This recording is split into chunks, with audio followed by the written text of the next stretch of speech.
note what it tells us. It's saying it occurs in muscles that have rested for a long time. So it's like, that's kind of good because you can't just blast it with stimulus at one point. So if we think about that, if we think about not being able to just blast it, you know, with the stimulus at one point, this would be, for example, y'all know I don't run. However, let's say that I was. I don't want to get out there and immediately just 6 miles an hour, right? Well, first of all, I don't know who did it. But anyway, y'all know what I mean, right? So the first thing I'm gonna do is I'm gonna get out there and I'm gonna, you know,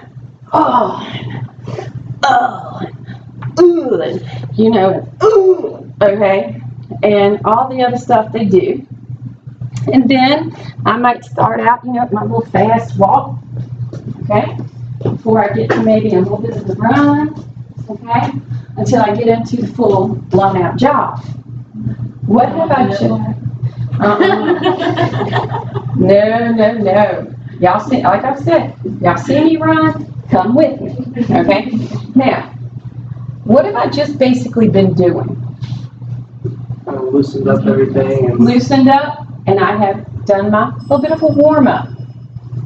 This is what's happening when you warm up. Because eventually, you're going to reach a constant state of tension that you are putting on those muscles, which means if that's your jog, however fast you're going to go, that's your constant tension. But you did everything else to build up to it, for that muscle to react. And the point of that is to take that cold muscle, increase the blood flow, get the blood flow to the tissues so that you're not tearing the tissues. Because there's nothing worse than like maybe a pulled muscle, torn muscle, strained muscle. Those are very painful. And this is what should be done to get them up to speed. Putting them at a constant tension, not taking that stimulus and carrying it to the point where it's going to be so off the charts that the muscles are just going to be like, forget this and I don't do anything. Does that make sense? So when we have the stimuli come in, as the stimulus comes in, we can have the frequency of that contraction increase. Now let me show you what I mean, okay? Let's say we get a stimulus, and that stimulus doesn't have a lot of recovery time when it comes into the muscle. And it continues, and it continues. Recovery time's very short. The stimulus is continuing. So now I'm increasing that tension, okay, on my muscle. So now that muscle's tightening a little bit more, okay? Think of that sarcomere pulling closer to the midline. But now, wait a minute, I'm not giving a whole lot of recovery time again. Another stimulus is coming in. So where the muscle might have been this close to the midline after this one, we're now looking at it moving even closer to the midline. Because the stimulus has now come in and I didn't have a lot of recovery time, so this stimulus is making it pull closer and closer and closer to the midline, to the point that when the next stimulus that didn't require a whole lot of recovery to take place comes in, that I'm like this now at the midline, that muscle is in that constant contraction. Now, when we get to that constant contraction like that, this is termed tetanus, probably a state that your arm was in, a constant contraction, and it had to get to a point where it could release. All right? Now, when you hear the term tetanus, what do you think about? You think about the rusty nails, okay? I do too. And I think about having to go in and get the shot, okay, trying to figure out where I'm at, okay, right there. I have to think about going in, getting that tetanus shot. Because, when we think about that type of tetanus, do you know another term that it's referred to?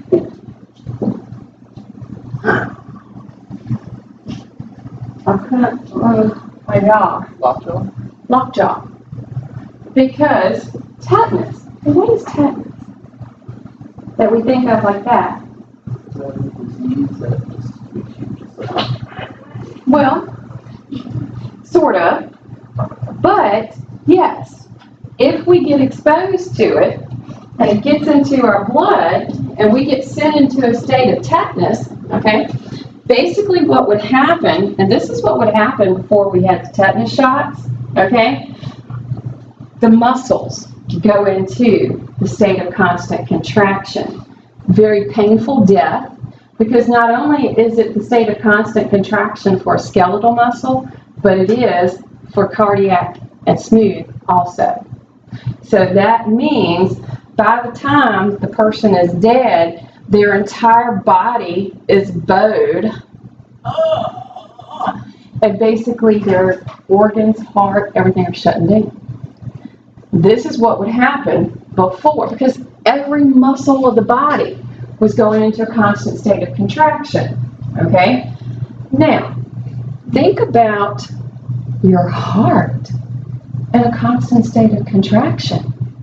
It cannot sustain that. Skeletal muscle can sustain tetanus for a short amount of time, but eventually that's going to wear out the muscle itself. All the ions will get depleted, for example. Okay? So when we're in this constant state of tetanus, well, there's no relaxation in between the stimulus. The muscle is constantly contracted, and depending upon what's causing it and what's going to, how healthy the person is and everything, this could be deadly. All right? Now, the hope is you're going to stop doing whatever you did, and the muscle's going to get some time to recover because it's no longer receiving any of the stimulus. But the recovery can actually take days. That's how long it can take. So, if we think about what just happened, where we had that sarcomere, and we've got that the thin filaments moving and moving and moving and moving to the point that they're at that midline, that we're going to have the constant contraction, okay? The muscles of the body, different muscles are going to be able to withstand that different type of tension. Our larger muscles that we think about being able to palpate, okay, that we can touch, those they can withstand a certain amount of the tension that's coming from the sarcomeres, but eventually they are going to say, forget this, I'm done. Okay? Now, deeper muscles that we have, like the muscles right now that are helping you to sit upright, that are helping me to stand upright, those deeper muscles, they pretty much have constant tension on them all the time, except for when maybe you're like laying down at night. Other than that, that tension is pretty much constant because of the pull that they have to make on the bones to keep us upright.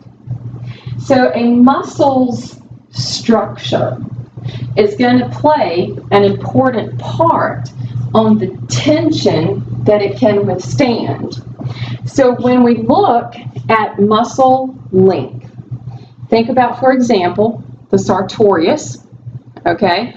But then think about something such as the deltoid. okay? The actual structure of that muscle is going to determine what is the tension that it can withstand, that amount of stimulus, okay? So therefore, we're going to have active tension, passive tension. Active, just like the name implies, you're actually doing something, okay? You are doing something with that muscle's force, okay? Now, when we have the activity on the muscle,